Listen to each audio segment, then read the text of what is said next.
Hello everyone, welcome to episode 41 with live with Sirus Migration. My name is Ashani Yapa. I'm an Australian registered migration agent, and I've got Ashani Yapa right next to me, my lovely wife. She's also an Australian registered migration agent.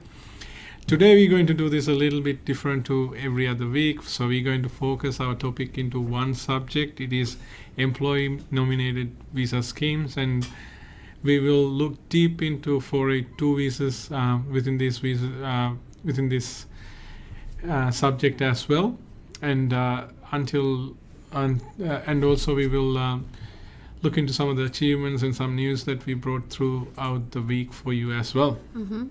And meanwhile, if you have any questions about 482 or any other Australian immigration topic, please feel free to put them in comments so we can get back to you and try and answer your questions as much as we can. So we are trying to give you the information for the first 15 to 20 minutes of the session, and we will take the next 20 minutes to answer your questions as much as we can. And our subscribers would already know, last few weeks we've been very active putting out new videos so often, because we had many visa changes and the immigration regulation changes more frequently than normal. So we had many videos came up. So that reminds me to request you, if you are interested in getting to know further information about Australian immigration updates and news coming up, I recommend you to hit that subscribe button right now. And if you're coming through from Facebook, hit that thumbs up, like button, so you'll be notified each time when we release a new video related to Australian immigration or any breaking news coming out. Having said it all, we had some interesting I would also like to take up the opportunity right now to wish Happy Diwali to all Indian clients and friends. Today is a big day. You're celebrating our Indian fans and Indian clients and community. So wish you a very happy Diwali day. I hope you have a wonderful day today. We haven't been talking too much about GTI lately, but we had some interesting nominations came through from ACS.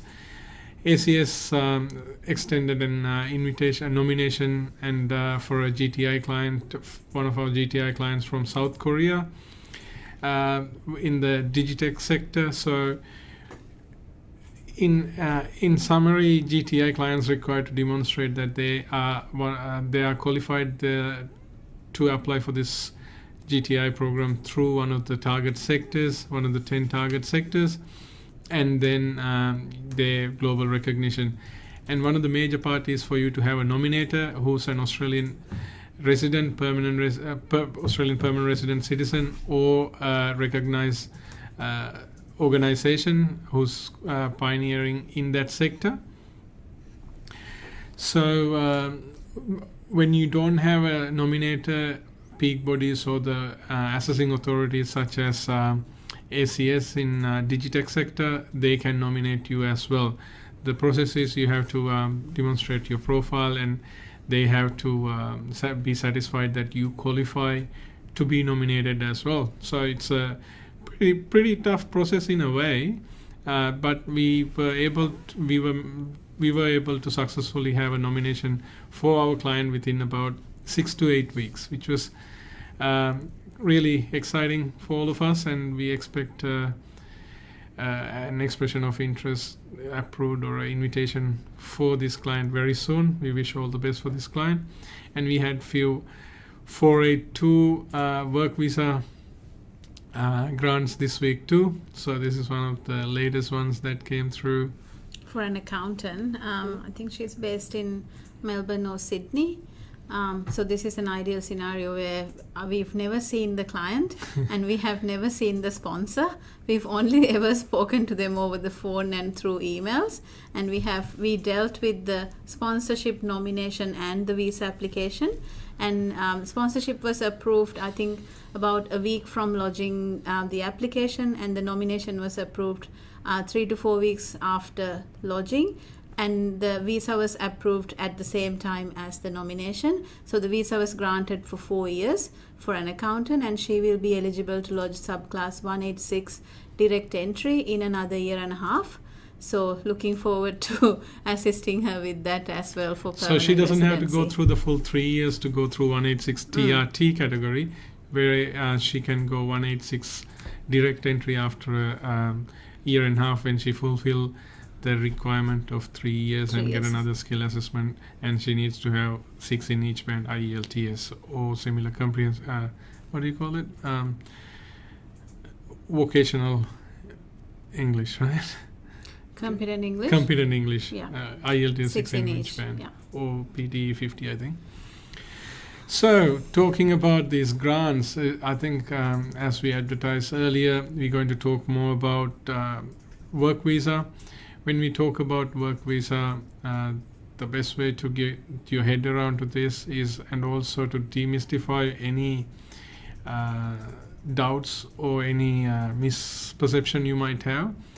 With employee nominated visa, you do not require, the first thing is you do not require any points assessment, so you don't require age points, etc.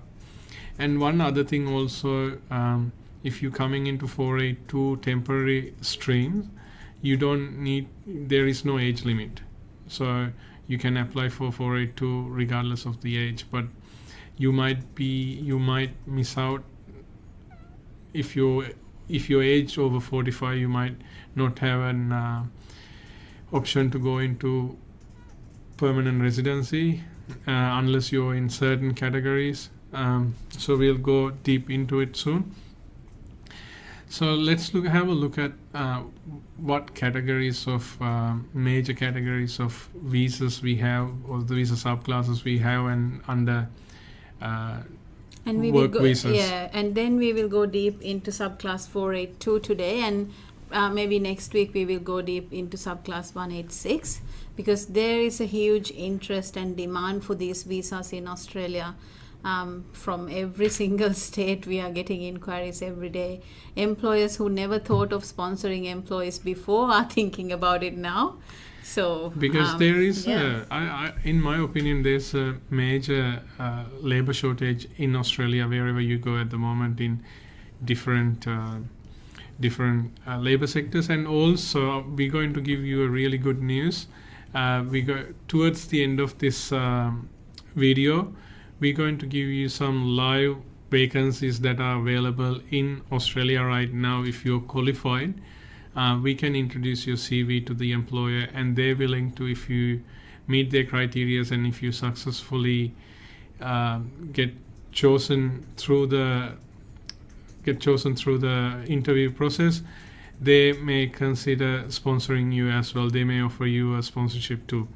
So stay tuned. It's going to be a really great day coming ahead, because we're going to give you these job opportunities and share with you what are the current jobs that are available. Talking about 482, I guess we should step in through 407, because one of the major requirements to come into 482 visa is you need to have academic qualification, work qualification, and the English requirement. They're the three main parts that are being looked at from the applicant's perspective. So for the 482 visa, you're required to have IELTS, or English requirement is 5, or the vocational English is what you require. And you need to have a qualification relevant to the occupation. So if it's a trade occupation, such as I'll get chef as an example, you only require certificate for. You need a diploma for chef for 482. It's a level 2 qualification. So for a chef to apply for subclass 482, you need to have a diploma, but that can be replaced with work experience. So even if you don't have a diploma, if you have work experience of 3 to 5 years, that can be considered as a diploma qualification. So you don't necessarily, it's not a must for you to have a qualification for subclass 482, as long as you do have that longer work experience of to in substitute the the field requirement. to substitute the requirement. So One- that's again another great benefit of subclass 482. Once you have the qualification, then you also required to have work experience together or after the qualification. This work experience has to be equivalent to 2 years, and then you need to have an employer who's willing to sponsor you.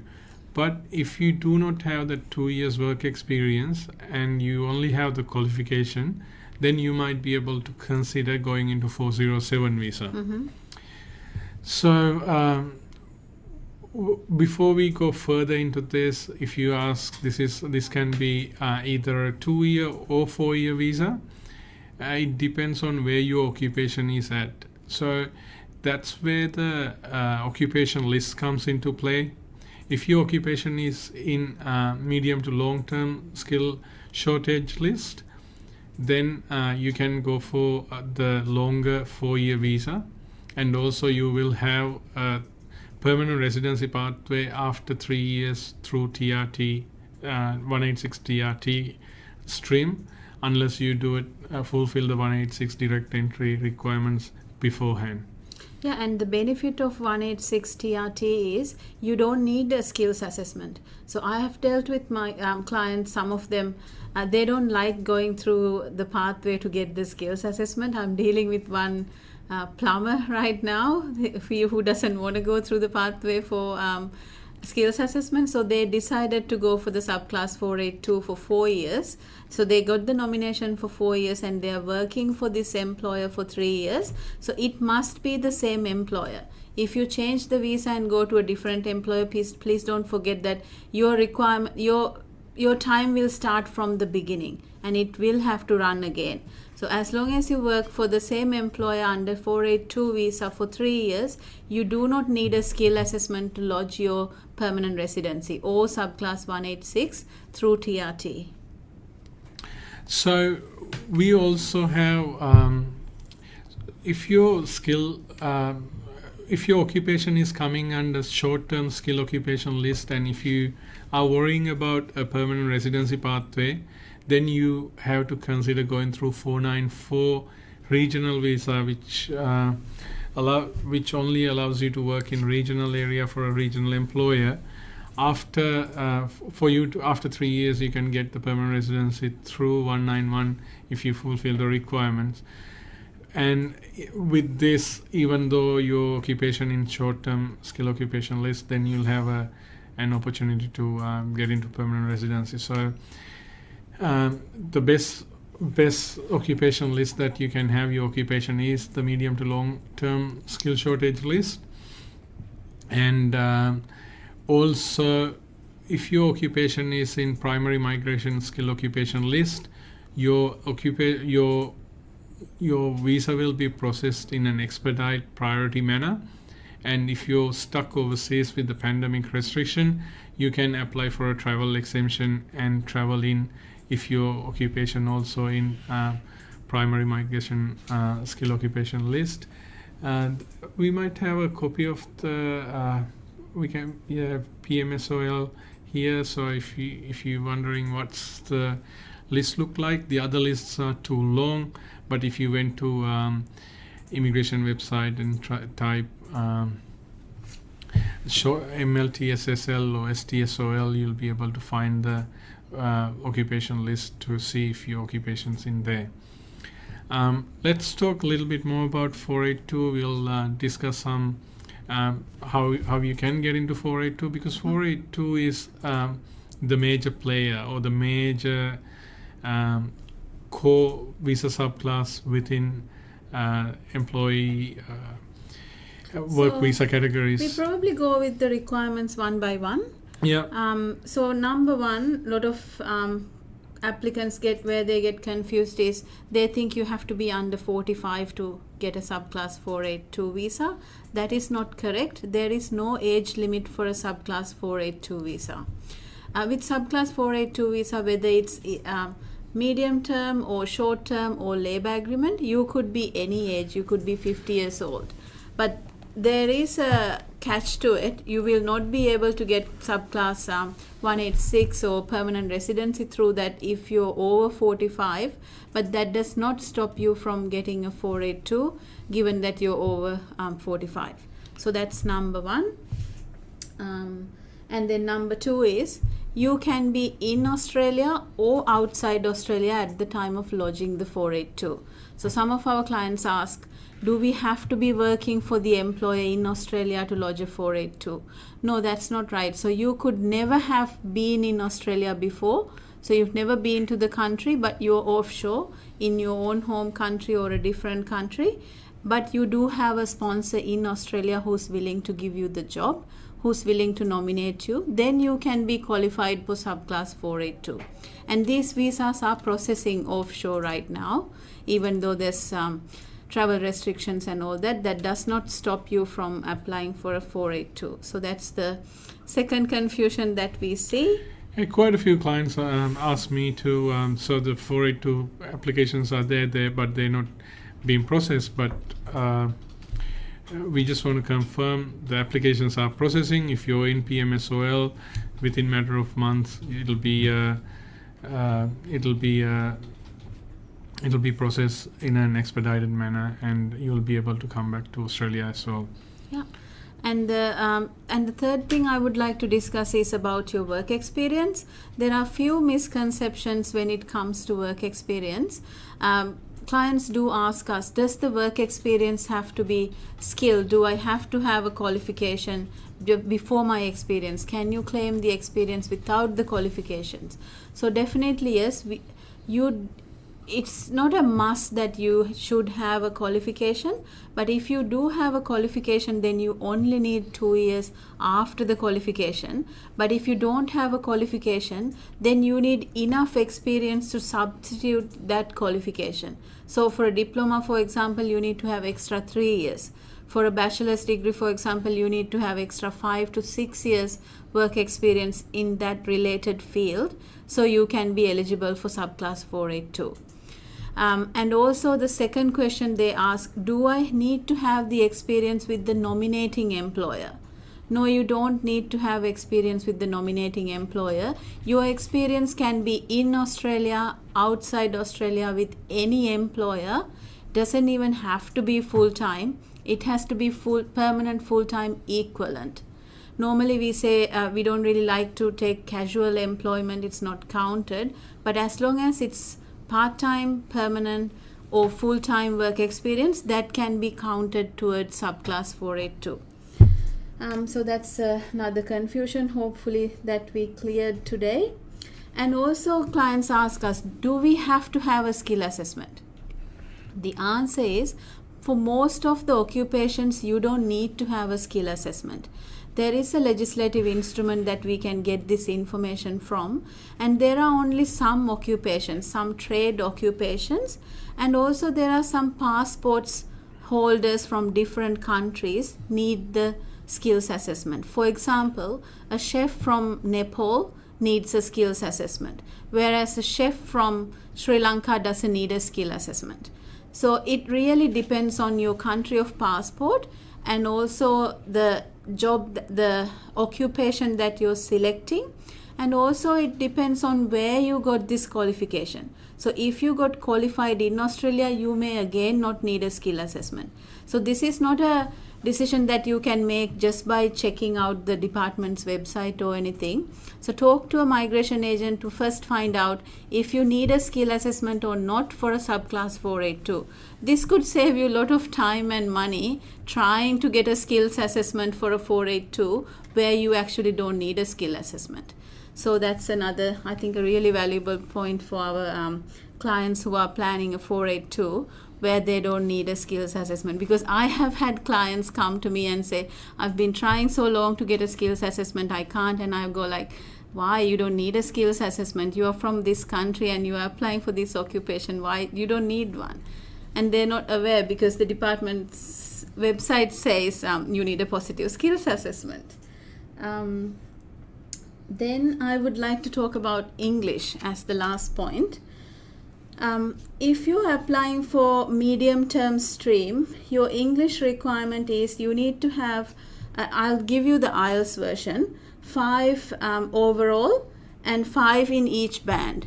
So if you're applying for an occupation that's on the short-term list, you need 5 overall and 4.5 only in each band.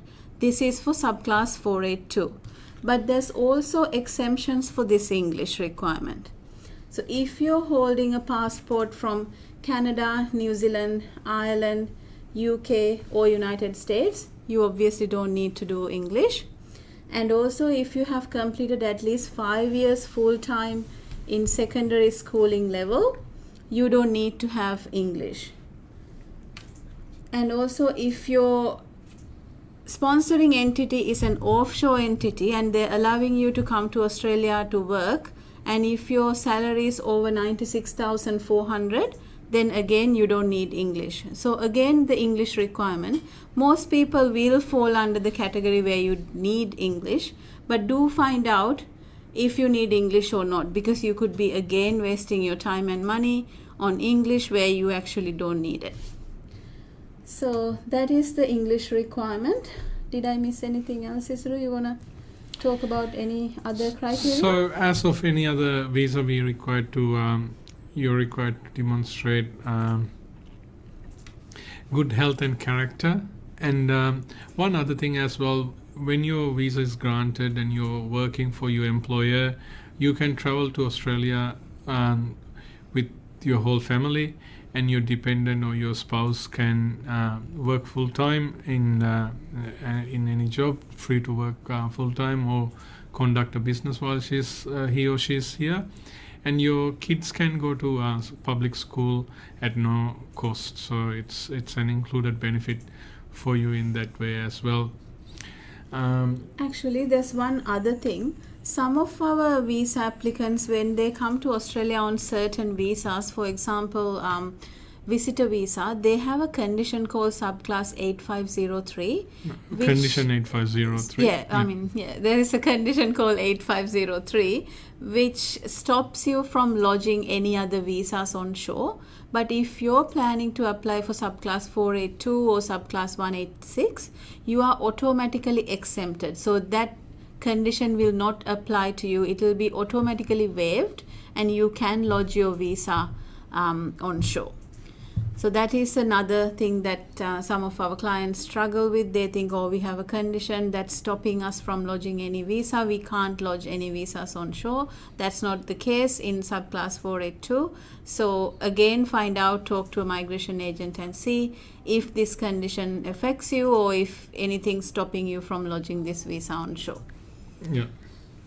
So I guess that's mostly about 482, unless you have further questions about it. As you said, we've been very lucky. I shouldn't be lucky. We've been very fortunate to have good grants this week as well.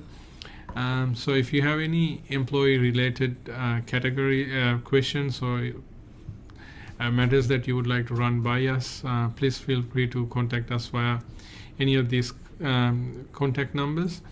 And I guess should we talk about the job opportunities we have before we go into the Sure. And just before that also, if any employers are watching or if you need to give the information to your employers, so as an employer they have to be running in Australia. The business, some people ask us, okay, does the business have to be 1 year old? Do they have to run it for certain time before we go for 482?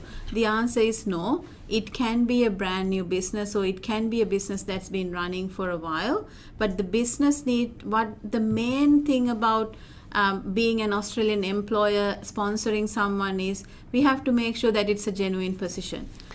You need to, if it's a brand new business, you just have to demonstrate your how this new position is going to support you in your business plan and business capital, the initial capital that you're using. So there's no requirement for the business to be certain number of years old, etc. So that's a good point that you brought up, Ashani. And let's go into we have the greatest news. We have many employers contacting us. We've been working with major tourism groups around Australia. As of today, we have few job opportunities that couple of our one of our corporate clients would like us to talk to you about. There are some opportunities in up north Queensland for these categories, and also few accountants as well. I don't think it's listed there. Cooks, bar attendants, venue managers, and also restaurant managers, housekeeping managers, tradesmen. Also, you don't whether you require a visa or not. If you're interested in these job opportunities, we are more than happy to introduce you to support our corporate clients as well. So if you're looking for a 482, 494 or a Dharma opportunity, certain because these some of these clients are in Dharma and also central to North Queensland Dharma program as well. They have released requirements if your age is over 45, etc. So if you like to know more about these positions, let us know. Chefs and cooks, you can be from overseas as well if you are fully qualified and have really good experience. But if you're onshore, make sure you get in touch with us fairly quickly so we can introduce you, because the opportunities are only existing until the vacancies are fulfilled. And also one other good thing, you're working with and in hotels, so you're living the dream life anyway. So I think we will go to answer some questions now. Oh. All right, let's go to YouTube. I've got Devin Centeno saying hello, good morning. Good morning, Devin. Welcome back. You've been with us a few times. Yes. Prithpal Singh, I'm 38 years of old and with 15 years of experience in wholesaler retailer. And they're also saying my husband is 45 years old with 15 years experience in hospitality. Please guide me. Do I eligible for 491? So 45 is the cutoff. So your husband will not be eligible for 491 because of the age as the main applicant. Mario, can you go back up a little bit? 38-year-old with wholesale and retail. I need to see a more detailed CV, but just because of the age, you will be eligible and your husband won't be eligible just looking at the age. So you can be the main applicant and husband can be the secondary or a dependent applicant. But then again, we got to check. Did she mention the points? No, nothing like points, that. Where you from, etc. So there are a few factors. Please do send us some information to our email or call us anytime to set up an appointment with one of us too. Yeah. I've got Rajesh saying good morning and Devin saying hi, hello, good morning. Chinvendu Ujkule, good morning to you too. Yeah, I've got Abhilash saying hi, I'm Abhilash from India. I scored 65 points, have 3 years experience in food lab, studied MSc food technology. Could you please tell me to which visa I am eligible? Please share your CV. We need to look into it a little bit more. Where exactly which occupation that we can select for you. It depends. And when you send your CV, make sure your job duties are detailed and your transcript as well, so we can see what subjects you studied and what job duties you performed.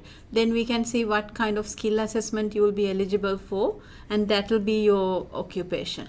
So the food technologies, if you work on the food technologies, then the occupation is in MLTSSL, medium to long-term skill shortage list. That opens up a lot of opportunities for you, like 186 direct entry or 186 TRT coming from subclass 482 work visa, and 491, 494 there's a lot of opportunities for you depending on your points and or your experience, etc., too.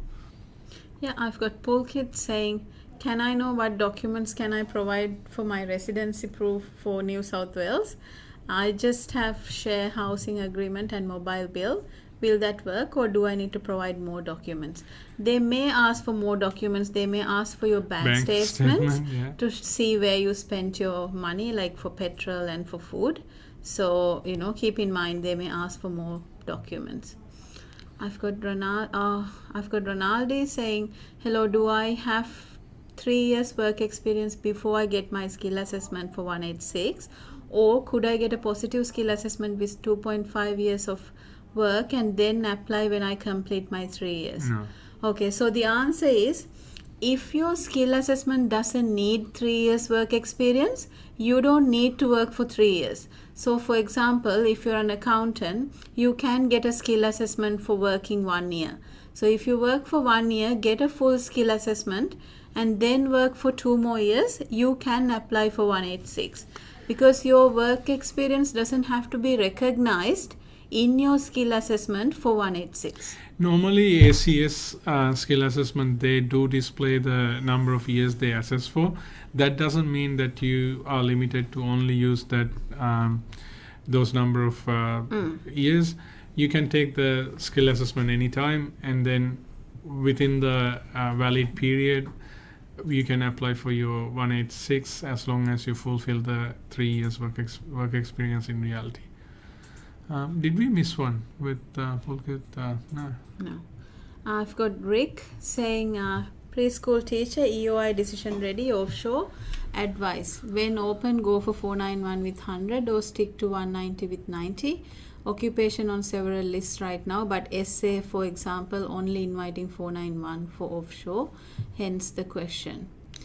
So I guess if you have 8 years of work experience and the Profession English Plus, which is 7.5 in IELTS Plus, then 491 SA would be the best option for you right now. Yes. Even you have 100 points, 190 in majority of the states do not accept the overseas. Applicants. Tasmania might consider, but you cannot specifically ask for 190. If they feel like you're qualified, they will invite you. So 491 South Australia might be a better option that way. 𝗪𝗘𝗘𝗞𝗟𝗧𝗥𝗔𝗡 is saying, my TR is ending in March 2022 and I'm planning to take a course for July batch. Will I get the bridging visa for the time in between April to July, or do I need to go back and come again?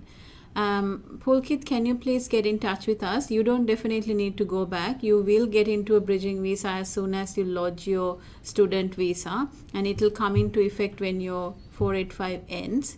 But whether you want to wait until July to start your course or whether you should start it in January because you're going back to a student visa, that's a really good question that you should discuss with someone.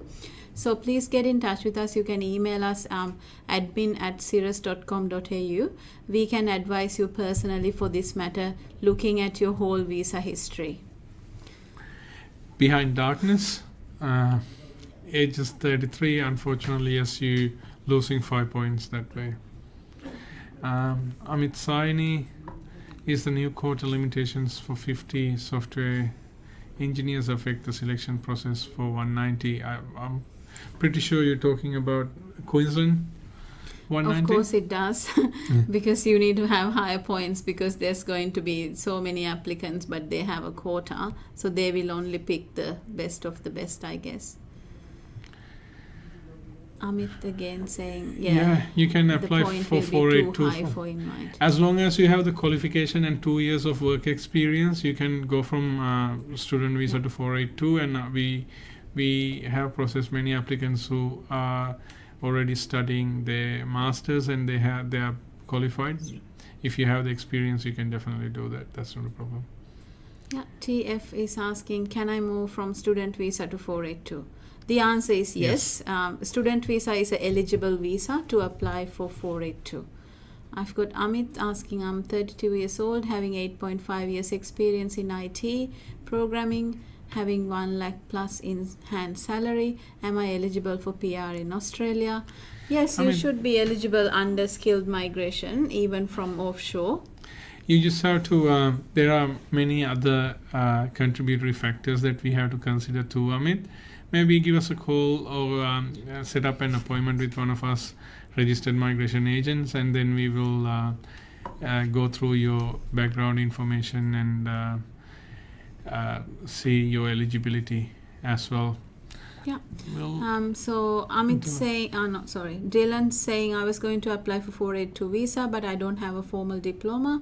Is that works? But I do have 3 years experience. So as I said, for 482, your experience can substitute a qualification depending on what occupation you're trying to apply for. But so Dylan, Dylan, in your case, I think you have the complete. If you don't have a qualification and your total experience is only full-time 3 years, then that 3 years gets substituted for your qualification. If it's a diploma or a trade course, your qualification substitutes. So once you have 3 years, which means you pretty much have a diploma. Now you need to have 2 more years work experience. So you need altogether 5 years. Unless we can do RPL and get a diploma, that can again substitute to the formal qualification. So get in touch with us. Yeah, I think that would be the best. Yeah. So Roshita De Silva, appreciate your comment. Actually, we were to ask you if you see any comment, any subject that you would like us to talk during next week's live session. Please do send us some information, like which topics you would like us to talk. Then we will discuss these topics during the live session. I think it would be nice to do parent, family, and parents and family visas. We'll talk about just parent for visas Australians, tomorrow. but for offshore people, migrants as well. Yeah. So Roshita is asking, is the 8503 condition is applicable to apply for parent visas too? So the 8503 condition, it's normally in certain visas, not in permanent visas obviously, but in some temporary visas. For example, most parents, when they get a visitor visa from their home country, that visitor visa comes with subclass 8503. Because of the COVID pandemic, we could actually get that condition waived and lodge parent visas onshore. So some of the visas comes with the condition that will stop them from lodging visas onshore. I hope that answered your question, but you can easily check that in the visa grant notice, if the condition is there or not. So if you go down, Pradeepa is saying I'm already 45. So I don't know what you might have other options other than general skill migration, depending on your background. So give us if you like to share more information, then we'll look further into it. Richard is saying Migration Queensland mentioned that they won't process applications during Christmas. So right now they are processing or not? They are currently processing applications. During Christmas is like, when the actual holiday starts. When the public holidays and other holidays starts, that's when they will stop. But right now, they better be processing. Migration. A lot of people are waiting, including us. We have many good clients who applied, so we're expecting some good positive outcomes very soon. The 491 SBOs continuing to go really well in Australia, in Queensland as well. 190, 491 places are a bit limited for the regional work category and 190 program, but 491's SBO is going really well, and 188 visas can be applied these days as well. I've got in Queensland. Yeah, Moideen asking a very interesting question. Hello, good morning. Hope you're doing good. Which subclass will be the best for civil engineering occupation at the current moment? Done my skill assessment and English test and have 5 years experience. 186 direct entry. Definitely 186 direct entry, Moideen. If you have an employer, but if you're offshore, then it'll obviously be, unless you have an employer, you'll have to go through skill migration 190. But you never or know, the 491. 186 direct entry gets you permanent residency without not a lot of hassles, and you and your family can be permanent residents very soon. Whereas if you have good stacking points and if you don't have an employer, then you may be able to look into 190 and 491 categories as well. So Yeah. further information required. I've got Akash saying I have positive skill assessment for ICT business analyst. Will it be okay if I get another skills assessment for ICT PM? I think that's fine, but depends on which state you're applying. For example, I know New South Wales, you can only lodge one ROI. Even if you lodge 2 EOIs with 2 different occupations, if you're applying for 491, you can only lodge one ROI for Actually, one occupation. So which is getting different skill assessment is a good thing too. Even the same sort of occupation, you can, especially in IT sector, you can use the same qualification and bit of other experience to get multiple skill assessments, which is good because that way you have other eligibilities that you might be able to eligible for in different states, different regions, so that only increases your opportunities. yeah, I think this will be our last question. I've got Manish asking, I have three diploma and I have 9 years experience, HSE. Can I be eligible for 482? What does HSE mean? Software engineer. No, I'm not sure what HSE means. If you can let me know, but definitely with diploma qualification and the experience, looks like you're eligible. But keep in mind though, some occupations for 482 needs a level 1 qualification, which means you need a bachelor's degree or equivalent. Or 5 years substitution. 5 years substitution. Some occupations only needs you to have a level 2, which means a diploma. Some of them only level 3, which means only a certificate 3. So depending on the occupation, we need to decide what qualification you need to have. Dina Boban, thank you for your question. So you got 13 years experience, age 35, completed graduation in 2007. That's okay if you graduated, let's say you graduated as a cook or a chef in 2007 and your 13 years experience stacked up to be working in chef, and now you want to study hospitality management or commercial cookery. This is only an example.